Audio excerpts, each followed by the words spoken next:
Greetings, loved ones. Today we're going to talk about recovery after a controlling relationship and how you can go from fear and despair towards happy in 8 steps. Help us get these messages out. Please subscribe to our channel, follow us on Facebook, Instagram, and Twitter. Hit the like button and the notification bell, and please share these messages with others. You could save a life. It takes a long time to recover from an abusive and controlling relationship. Being monitored, isolated, stalked, and abused, this leaves its mark. Today we have suggestions for people who have left a relationship of coercive control. Those who are still in such a relationship should seek help from a domestic violence advocate, even if there is no physical violence. Beyond the breakup, before they can feel completely well again, victims or survivors, they need to focus on recovering, reclaiming activities that have been blocked by the abuser. For Sharon's partner, for instance, we're going to tell a story here.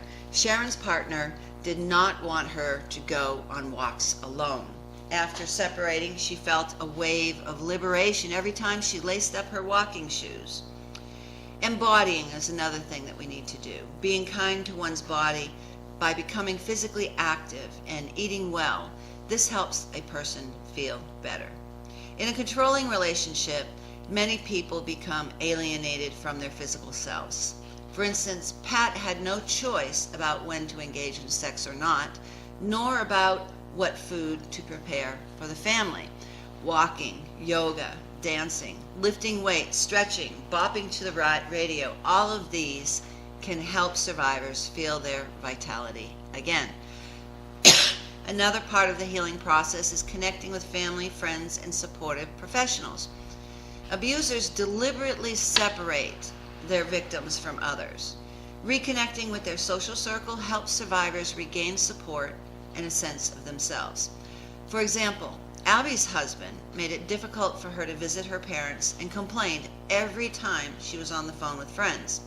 Over time, she grew more and more dependent on him for all of her social contact, and her self-esteem plummeted. After their separation, Abby discovered that her loved ones were eager to spend time with her again. Psychotherapists also provide important support for survivors and help them face the challenges ahead. To be effective with survivors, therapists must understand the concept of coercive control, which is still a new idea to many. Another thing you can do is organize your time and your physical space. This can help a person feel less overwhelmed. For example, Katrina moved out with her children. All the possessions she had been able to grab were in plastic bags, and she despaired of ever feeling normal again. Arranging her belongings into labeled boxes in her shelter room helped her feel more settled, and she noticed that her children responded positively to a more orderly living space too. A daily routine also helps organize one's emotional life. Another thing you can do is verbalizing. Sharing the true story of the relationship in ways that feel right, this can be empowering. Some survivors start by keeping a diary where they can be honest with themselves. Then they speak with selected friends and family who they know will be supportive.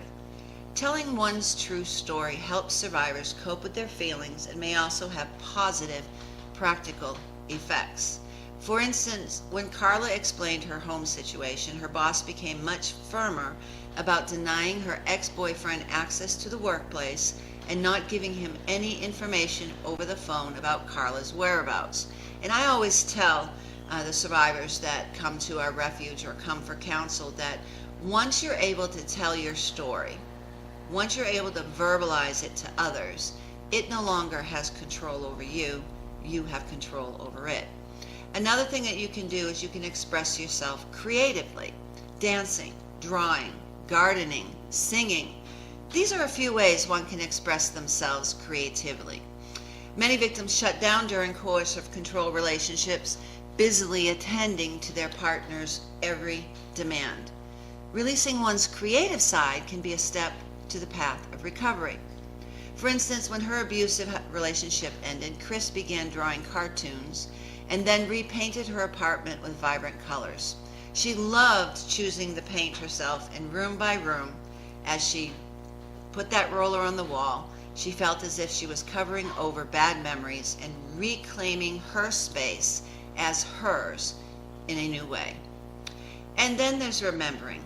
Some survivors compile a list of controlling incidents that they experience, and this list can help them appreciate what they've been through and realize their own strength. They can take pride in the courage they showed and look forward to a full life as a free person. For example, Greg kept a list on his computer.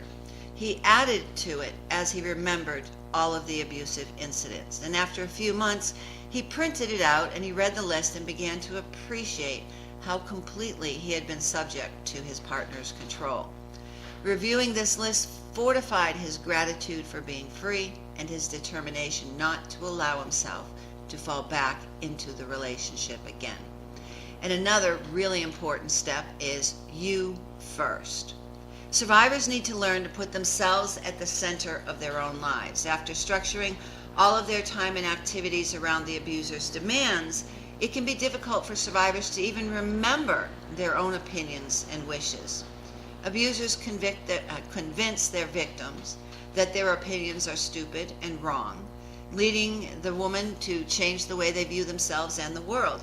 Survivors often hear the abuser's critical voice in their heads, and it is important to remember to learn to replace that voice with a kind one. When Maria finally persuaded her boyfriend to move out, at first she felt lost without him. She felt as if she wasn't herself and couldn't remember how she had once lived without her boyfriend's constant demands and presence. Over time, she rediscovered her own opinions and began to re-engage in hobbies that she had once loved. She began to enjoy spending time by herself and with friends and family without having to check constantly for her boyfriend's approval. It is natural for survivors to feel fear and regret from time to time, and looking ahead can give them hope.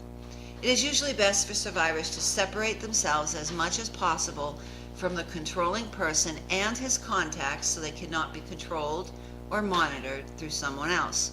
Of course, this will take a different kind of planning if they share young children. Survivors can look forward to a fulfilling life after ending a coercive control relationship. Recovery does not happen overnight, but with time, it does happen. With 62% of U.S. adults having at least one adverse childhood experience and 25% of U.S. adults having 3 or more, the question is not if you will encounter a victim of violence. The question before God is, what will you do when you do encounter them? You could save a life. You are called. We are all called to be champions for justice. And those who suffer violence need to know that those who love them and those who don't even know them will reach out and give them the help they need before it's too late. Please help us get these messages out. Subscribe to our channel. Follow us on Facebook, Instagram, and Twitter. Hit the like button and the notification bell. And please share these messages with others. If you're a victim of violence, please listen to me. You are valued. You've been listening to a lot of lies for a long time, and I want you to know that you are valued, you are loved, you're intelligent, and yes, you are worthy. God does not want you to suffer violence. He wants you to live free from violence in peace and tranquility. There is a way out. It is not your fault. Abuse is not love, and above all, you are not alone. If you're a victim of violence, reach out to someone today. If you find yourself in a dangerous situation, call 911 for help. If you know of a child or a senior who is suffering violence, tell the authorities. In our next episode, we're going to talk about the 5 stages of recovery after a breakup. Until then, God bless you.